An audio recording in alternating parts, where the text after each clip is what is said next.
감사합니다.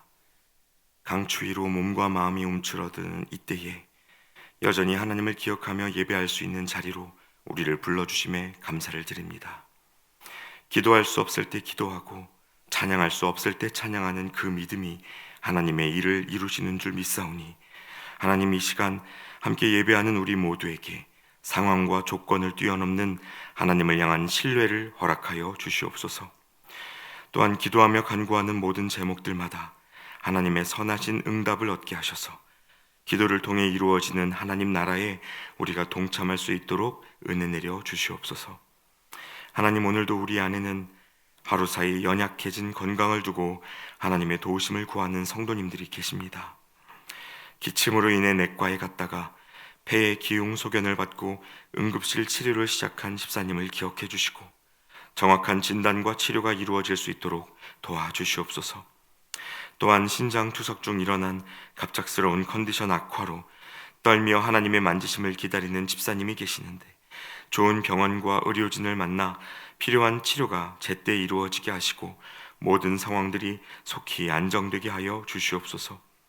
걱정과 기도로 곁을 지키는 가족들에게도 믿음과 평안을 부어주시고 이 시간을 통하여 또 한번 하나님의 살아계심을 경험하게 하여 주시옵소서.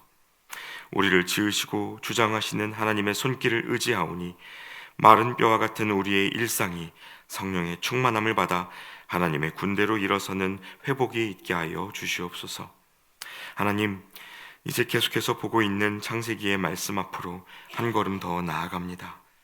아브라함을 부르시고 그 걸음을 이끄셔서 기어코 믿음의 사람으로 빚어가시던 하나님의 일하심이 오늘 우리에게도 경험되게 하시고 누군가를 사랑하기 위하여 살리기 위하여 삶을 드리는 그 믿음의 헌신이 오늘 이 예배 가운데 일어나게 하여 주시옵소서. 우리를 위해 십자가에 오르심으로 생명의 길을 열어주신 예수 그리스도의 이름으로 기도하옵나이다. 아멘. 오늘 우리에게 주시는 하나님의 말씀 함께 보겠습니다. 하나님의 말씀은 창세기 14장 1절부터 20절까지의 말씀입니다. 창세기 14장 1절부터 20절까지의 말씀을 한 절씩 교독하시고 마지막 구절은 합독하겠습니다. 당시에 시날 왕 아므라벨과 엘라살 왕 아리옥과 엘람 왕 그돌라오멜과 고임 왕 디달이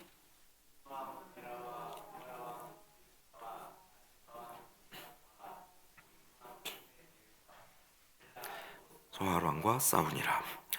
이들이 다 시딤 골짜기 곧 지금의 여매에 모였더라. 12년 동안을 그돌라오멜을 섬기다가 제13년에 배반한지라. 제14년에 그돌라오멜과 그와 함께한 왕들이 나와서 아스드롯 가르나임에서 르바 족속을, 함에서 수스 족속을, 사회 기랴다임에서 엠 족속을 치고 속을 그 산 세일에서 쳐서 광야 근방 엘바란까지 이르렀으며 그들이 돌이켜 엔미스밧 곧 가데스에 이르러 아말렉 족속의 온 땅과 하사손다말에 사는 아모리 족속을 친지라. 소돔 왕과 고모라 왕과 아드마 왕과 스보임 왕과 벨라 곧 소알 왕이 나와서 시딤 골짜기에서 그들과 전쟁을 하기 위하여 진을 쳤더니 엘람 왕 그돌라오멜과 고임 왕 디달과 시날 왕 아므라벨과 엘라살 왕 아리옥 네 왕이 곧 그 5 왕과 맞서니라.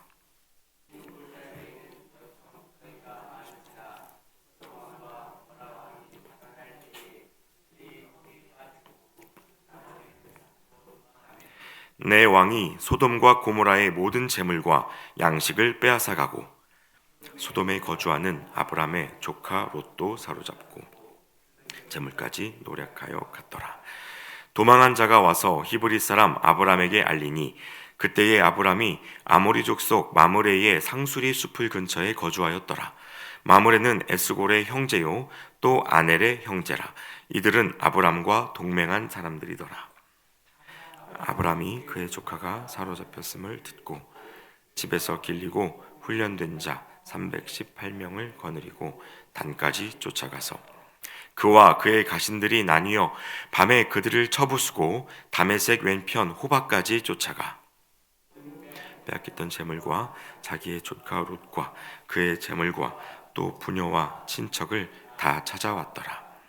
아브라함이 그돌라오멜과 그와 함께한 왕들을 쳐부수고 돌아올 때에 소돔 왕이 사회 골짜기 곧 왕의 골짜기로 나와 그를 영접하였고, 살렘 왕 멜기세덱이 떡과 포도주를 가지고 나왔으니 그는 지극히 높으신 하나님의 제사장이었더라.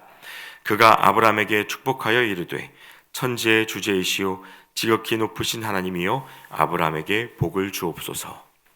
너희 대적을 내 손에 붙이신 지극히 높으신 하나님을 찬송할지로다 하매, 아브라함이 그 얻은 것에서 10분의 1을 멜기세덱에게 주었더라. 아멘.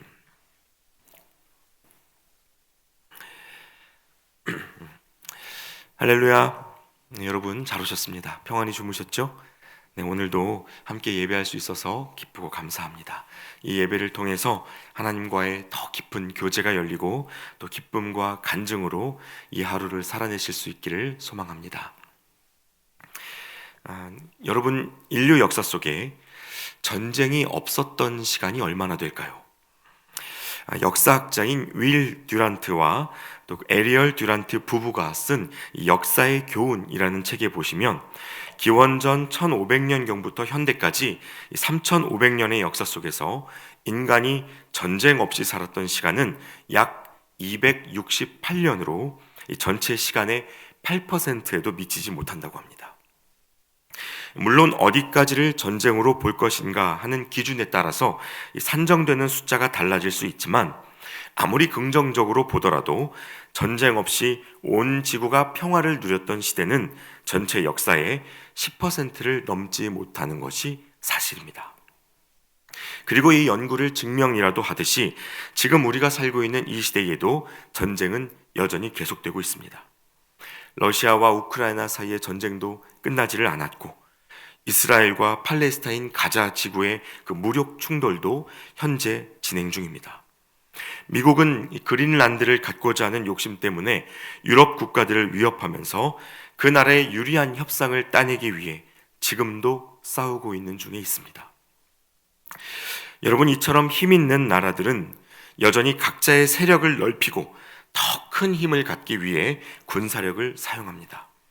국력을 강화하고 이익을 얻을 수 있다면 언제든지 적국과도 동맹을 맺을 수 있고, 상관없어 보이는 이들과도 친구가 되는 것이 이 세상의 존속 방식입니다. 그런데 이렇게 서로 패를 이루어 다투는 세상의 원리는 아브라함이 살던 그 오래전 시대에도 마찬가지였던 것 같습니다. 오늘 본문 속에는 이 당시 도시국가로 이루어진 연합국 세력이 둘로 나누어져서 벌이는 전쟁 이야기가 담겨져 있는데, 여러분, 이것이 성경에 공식적으로 등장하는 첫 번째 전쟁입니다. 하나님의 사랑을 전하기 위해서 쓰여진 이 성경 속에 사람들의 싸움과 분쟁이 담겨지기 시작했다는 것입니다. 자, 그럼 이들이 싸우는 목적은 무엇일까요? 전쟁의 이유는요, 예나 지금이나 거의 다르지 않았습니다. 더 갖고 싶고 더 부리고 싶은 마음으로 벌이는 일종의 패권 다툼이었습니다. 그래서 이제 이 본문 속의 전쟁이 누구의 대결이고 또 어떤 양상을 띠고 있었는지 같이 자세히 한번 살펴보시면 좋겠는데요. 여러분, 당시 이스라엘 북쪽 지방에는 이른바 메소포타미아 지역에 네 왕이 있었고, 그보다 남쪽인 요단강 동편 지역에는 5왕이 있었습니다. 북쪽 진영의 메소포타미아 네 왕이 누구인지 보시면요, 거기에는 시날 왕 아므라벨, 엘라살 왕 아리옥, 엘람 왕 그돌라오멜, 그리고 고임 왕 디달이 있었습니다. 그리고 남쪽 진영의 요단에는 소돔 왕 베라, 고모라 왕 비르사, 아드마 왕 시납, 스보임 왕 세메벨, 그리고 소알 왕 벨라, 이렇게 5왕의 이름이 등장합니다. 여러분에게 이 이름 자체는 굉장히 생소하게 느껴지실 텐데요. 북쪽 지역의 대표는 이 당시 최강국이었던 엘람 왕 그돌라오멜을 기억하시면 되고요. 남쪽 지역에서는 소돔과 고모라 같은 이런 익숙한 이름들을 봐두시면 좋을 것 같습니다. 그리고 이 전쟁의 배경을 살펴보자면 여러분, 당시 메소포타미아 지역의 이 엘람 왕 그돌라오멜은 당시 주변 도시 국가들을 모두 통치하고 있었다고 할 만큼 강력한 왕이었습니다. 그래서 남쪽 지역의 도시 국가들이 해마다 조공을 바치고 있었는데, 그런 일을 12년쯤 하다 보니까 언제까지 우리가 이렇게 조공을 갖다 바쳐야 되나 하는 그런 생각이 슬슬 들었던 모양입니다. 그래서 소돔과 고모라를 필두로 이 요단 지역의 5왕이 13년째부터는 조공을 중단하고 버티기를 시작하죠. 결국 이 때문에 분노한 엘람 왕 그돌라오멜이 연합군을 만들고 1년을 준비한 끝에 요단 지역의 모든 국가들을 소탕하기 위해서 내려오게 된 것입니다. 그 결과가 11절과 12절 말씀에 이렇게 기록되어 있습니다. 내 왕이 소돔과 고모라의 모든 재물과 양식을 빼앗아가고 소돔에 거주하는 아브람의 조카 롯도 사로잡고 그 재물까지 노략하여 갔더라. 자, 여러분, 이 전쟁은 미리 준비하고 계획했던 북쪽 메소포타미아 연합군의 완벽한 승리로 끝났습니다. 그리고 이 과정에서 아브라함의 조카인 롯도 모든 것을 빼앗기고 포로가 되었죠. 자, 그런데 오늘 말씀은 공교롭게도 이 소식이 아브라함에게까지 들려졌다고 밝히고 있습니다. 전쟁 중에 한 사람이 어떻게 도망쳐 나왔는지, 그리고 어떻게 아브라함을 찾아서 올 수 있었는지 자세한 것은 알 수 없습니다. 다만 주목해 볼 것은 이 소식을 들은 아브라함의 반응인데요. 여러분, 14절 말씀을 같이 한번 읽어보시겠습니다. 아브라함이 그의 조카가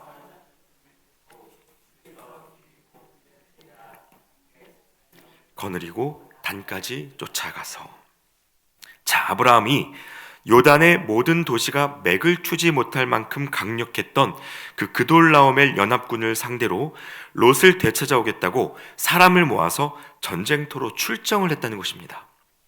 여러분, 이게 정상적인 반응입니까? 싸움이 될까요?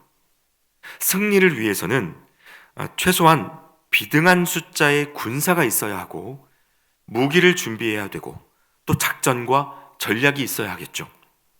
그런데 아브라함과 함께한 이 사람들은 그저 집에서 훈련한 318명의 장정들이었다고 되어 있습니다. 아무리 건장한 청년들이라고 해도 오랫동안 조직적으로 준비해온 몇천 명의 군대에 맞서는 것은 불가능합니다. 그런데 그럼에도 불구하고 아브라함이 갔습니다. 그 이유가 뭘까요? 다른 것이 아닙니다. 거기에 롯이 있었기 때문입니다. 사랑스럽고 예쁜 조카가 아니었을지 몰라도, 심지어 롯이 자기 욕심을 따라간 선택의 결과로 겪게 된 전쟁이었다고 해도 아브라함은요, 그런 것 계산하지 않았습니다. 그럼 이 싸움의 결과가 어땠을까요? 놀랍게도 이 말도 안 되는 싸움에서 하나님은 아브라함에게 승리를 주셨습니다. 여러분, 성경에는 이렇게 승리의 공식을 뒤엎는 전쟁들이 여러 등장하죠. 가장 먼저 떠오르는 것은 골리앗 앞에서의 다윗입니다. 갑옷과 투구와 무기를 다 갖춘 이 3m 신장의 장군 앞에서 소년 다윗은 맨 몸에 물맷돌 5알을 가지고 덤볐습니다. 그런데 그가 물맷돌 하나를 던지자마자 그 게임이 끝났습니다. 다윗뿐만이 아닙니다. 300명의 군사들을 이끌고 미디안의 10만 군대에 맞섰던 사사 기드온도 있습니다. 안 그래도 이길 방도가 없고 불안한 마음이 들어서 기드온이 몇 차례 하나님께 표적을 구하는데, 하나님은 오히려 군사를 300명으로 줄여서 전쟁에 나가라고 말씀하셨습니다. 결과는 어땠습니까? 역시 이겼습니다. 여러분, 이들이 이 말도 안 되는 전쟁에서 승리를 얻게 된 이유가 무엇이었을까요? 하나님이 이들을 이기게 하신 그 이유가 뭐겠습니까? 이들에게는 공통점이 하나 있었는데요. 모두 여호와의 이름으로 전쟁에 나갔다는 것입니다. 너는 칼과 단창으로 내게 오거니와 나는 만군의 여호와의 이름으로 내게 나아가노라. 다윗이 이렇게 선포했었죠. 그럼 여기에서 여호와의 이름으로 나아간다는 그 말의 의미가 무엇일까요? 여러분, 그것은 그들에게 전쟁을 치르는 목적이 승리가 아니라 생명이고 사랑이었다는 뜻입니다. 그것으로 하나님의 영광을 이루고자 했다는 거예요. 그래서 오늘 본문 속에서 모든 사람들이 힘과 권력을 얻기 위해서 싸우고 있을 때 아브라함만큼은 롯을 구하기 위하여, 생명을 살리기 위하여 싸웠습니다. 계산해 보면 싸울 수 없는 전쟁인데 사랑이 있었기 때문에 계산 없이 모든 것을 던져 싸웠습니다. 하나님이 그것을 참 귀하게 여겨주셨죠. 여러분, 기억하십시오. 그리스도인들이 감당해야 하는 전쟁이 있다면 그것은 죽이고 이기는 싸움이 아니라 살리고 구하는 싸움이어야 합니다. 우리가 마주하는 전쟁의 동기가 사랑이 될 때 그 안에서 하나님의 도우심을 경험하게 되고 계산할 수 없는 승리를 맛보게 됩니다. 자, 그런데 여러분, 여기에서 한 가지 조심하셔야 할 것이 있습니다. 그게 뭘까요? 살리는 싸움과 죽이는 싸움이 정말 한 끗 차이라는 것입니다. 생명을 살리는 싸움이 단숨에 누군가를 죽이는 싸움으로 얼마든지 둔갑해 버릴 수 있는데, 그렇게 만드는 가장 결정적인 도구가 무엇인가 하면 바로 통제되지 않은 화입니다. 우리의 조절을 벗어난 분노가 있을 때 살리기 위한 정의는 한순간에 폭력의 칼로 바뀌어 버릴 수 있다는 것입니다. 하나님의 이름으로 산다고 하는 그리스도인들이 정말 조심해야 하는 것 중에 하나죠. 내가 옳다는 확신 위에서 사람을 살리고 세상을 구하겠다는 결단을 하는데, 그때마다 나와 뜻이 다른 사람들을 악마화하고 그들을 죽여야 우리가 살 수 있다고 생각하는 경우가 얼마나 많은지 모릅니다. 대표적으로 이 중세시대 십자군 전쟁이 그랬고, 극단적인 정치 이념에 빠져있는 현대인들의 모습이 또한 그렇습니다. 그래서 안중근의 일대기를 다룬 이 영화 하얼빈에 보시면 독립군들이 일본인 장교들을 사로잡았을 때 그들을 죽여야 한다고 주장하는 사람들과 살려야 한다고 주장하는 사람들이 대립하는 장면이 있습니다. 정의를 이루는 방식에 대해서 각 사람이 가진 생각의 차이가 드러났던 것입니다. 그러나 여러분, 하나님은 우리에게 분명히 말씀하시기를 악을 악으로 갚지 말고 선으로 악을 이기라고 말씀하셨습니다. 예수님이 잡혀가실 때 칼을 빼들었던 베드로에게 네 칼을 도로 칼집에 꽂으라고 하셨죠. 나의 정결함을 지키기 위해서 부정한 것들을 척결해야 한다고 믿었던 율법 지도자들이 예수님을 2000년 전 십자가에 못 박았다는 사실도 우리가 조심스럽게 기억할 필요가 있습니다. 하나님은 살리기 위해서 싸우는 이들을 도우시고 사랑하기 위해서 덤비는 이들에게 승리를 주신다는 사실을 생각해야 한다는 말입니다. 여러분, 이 믿음을 가지고 살아가면요, 우리에게 주어지는 모든 승리에 대하여 이전과는 다른 반응을 보이게 되어 있습니다.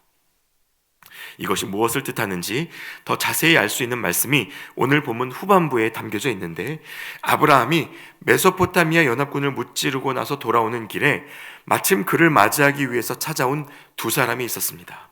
먼저는 소돔 왕 베라, 또 하나는 살렘 왕 멜기세덱이었습니다.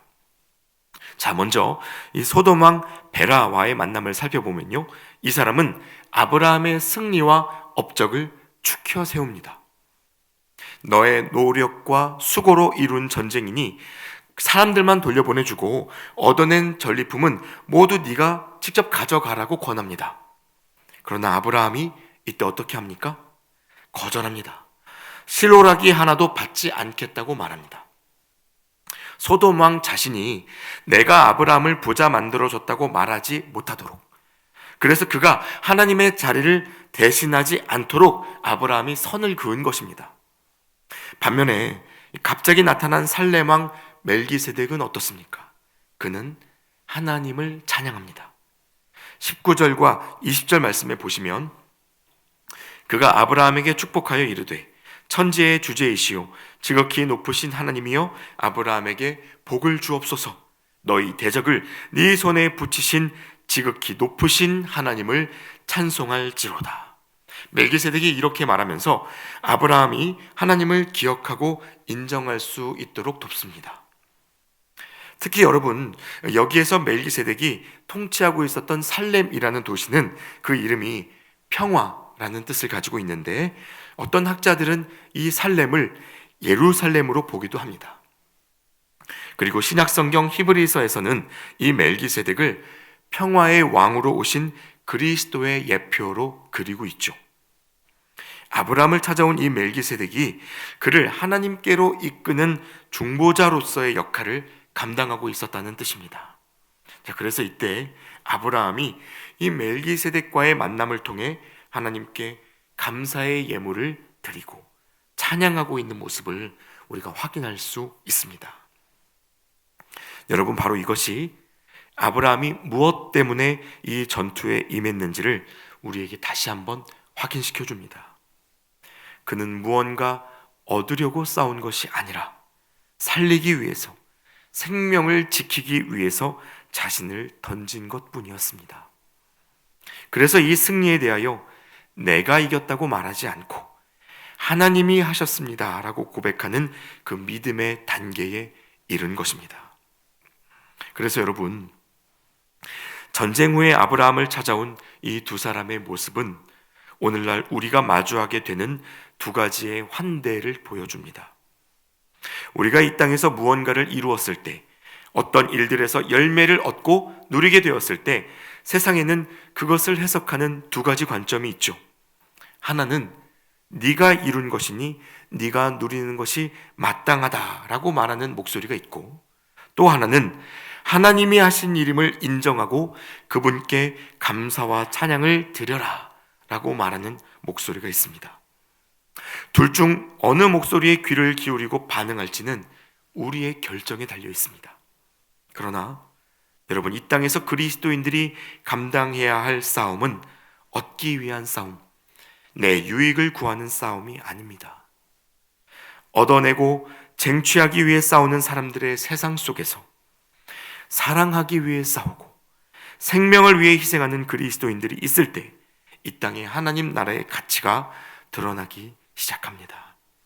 여러분, 이 하루 여러분이 살아가시는 일상 속에 그렇게 사랑으로만 해석될 수 있는 무모함이 살아날 수 있기를 소망합니다.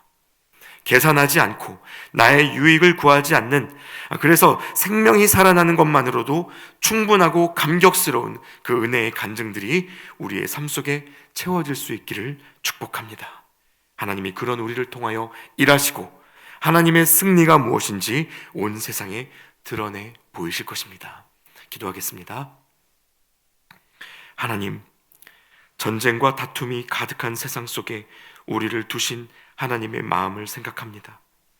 내가 너희를 이 땅에 보내는 것이 이리 가운데 양을 보내는 것과 같다고 하셨던 주님의 말씀을 기억합니다. 주님, 이기고 얻으려 하는 세상의 싸움 속에 우리가 뜻없이 휘말리지 않게 하시고 하나님의 선하신 뜻을 분별하며 살게 하여 주시옵소서. 계산하지 않고 사랑하는 믿음, 나의 유익을 구하지 않는 헌신으로 사람과 세상의 생명을 전하는 우리의 오늘이 되게 하여 주시옵소서. 지금도 우리 곁에 계시며 동행하여 주시는 예수 그리스도의 이름으로 기도하옵나이다. 아멘. 이제 각자의 기도 제목으로 계속해서 기도하시겠습니다.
감사합니다.